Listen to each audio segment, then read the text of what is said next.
দেশ জুড়ে সুখ্যাতি রয়েছে দিনাজপুরের লিচুর। তবে টানা তাপপ্রবাহের কারণে দিনাজপুর সহ সারা দেশেই ঝরে পড়ছে লিচুর গুটি। হিলিতেও তীব্র তাপপ্রবাহের কারণে লিচুর একাংশ শুকিয়ে ঝরে পড়ছে। মৌসুমের শুরুতে বাগানগুলো মুকুলে পরিপূর্ণ থাকলেও বর্তমানে তা প্রায় অর্ধেকে নেমে গেছে।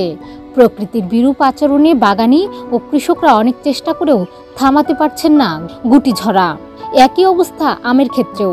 অতিরিক্ত খরার কারণে আমাদের লিচুর গাছের ফল ঝরে যাচ্ছে এবং আমের গাছের থেকে আম পড়ে যাচ্ছে, পোকা ধরছে, এতে আমাদের অনেক লস হচ্ছে। তারা বলছেন কৃষি অফিসের পরামর্শে নিয়মিত সেচ দিচ্ছেন, সেই সাথে পানি স্প্রে, কীটনাশক স্প্রে করেও প্রতিকার মিলছে না।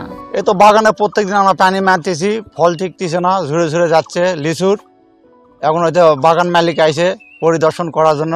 প্রত্যেকদিন আমরা মনে করি যে ওষুধ মারতেছি, পাউডার, বিষের ওষুধ, পোকার আক্রমণ, কিছুতেই কাজ হচ্ছে না অতিরিক্ত হিটের কারণে। এতে ফলন নিয়ে দুশ্চিন্তায় পড়েছেন বাগান মালিক ও চাষিরা। আর্থিকভাবে ক্ষতির আশঙ্কা করছেন তারা। আমরা এখানে প্রতিদিন কাজ করতেছি, এখানে পানি দিচ্ছি, এখানকার নিচু গাছে পানি দিচ্ছি এবং স্প্রে করতেছি গাছগুলাই, কিন্তু ওই প্রচন্ড রোদের কারণে গাছগুলা একটু লিচুগুলা হচ্ছে না সেরকম মন মতন, কিন্তু ভোটাগুলা শুকিয়ে শুকিয়ে যায়, লিচুগুলা পড়ে যাচ্ছে। আমাদের এই জমিটি 1 একর 16 শতক জমি। এখানে আমাদের লিচুর গাছ আছে 320টি। লিচু আমাদের এবার প্রচুর মুকুল আইছে, পানি না হওয়ার কারণে মুকুলগুলা ঝরে যায়। লিচু সেই তুলনায় আমাদের লিচু কম ধরেছে এবং আমাদের কৃষকের এবারে লস হবে। এবারে বৃষ্টি না হওয়ার কারণে আমাদের বাগান মালিকদের লস হবে। হাকিমপুর উপজেলা কৃষি কর্মকর্তা জানালেন, লিচু গাছে এবার প্রচুর মুকুল আসার পরও বৈরী আবহাওয়ার কারণে গুটি ঝরে যাচ্ছে। তবে পরিস্থিতি মোকাবেলায় বাগানের নিয়মিত সেচ ও গাছে ওষুধ প্রয়োগ করতে চাষিদের পরামর্শ দিচ্ছে কৃষি বিভাগ।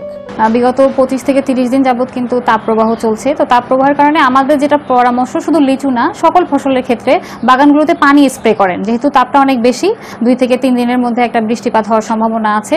তাহলে সেক্ষেত্রে কিন্তু লিচুগুলো যেহেতু এতদিন যে তাপপ্রবাহ চলছিল সেটার কারণে কিন্তু তাদের যে তাপমাত্রার কারণে ভিতরে কিন্তু একটা এক্সটার্নাল প্রেশার তাদের মধ্যে তৈরি হয়েছে।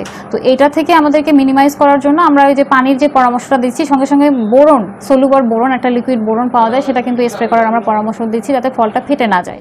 কৃষি অফিস সূত্রে জানা গেছে, দিনাজপুরের হাকিমপুর উপজেলায় 13 হেক্টর জমিতে লিচুর বাগান রয়েছে। ডেস্ক রিপোর্ট, প্রতিদিনের বাংলাদেশ।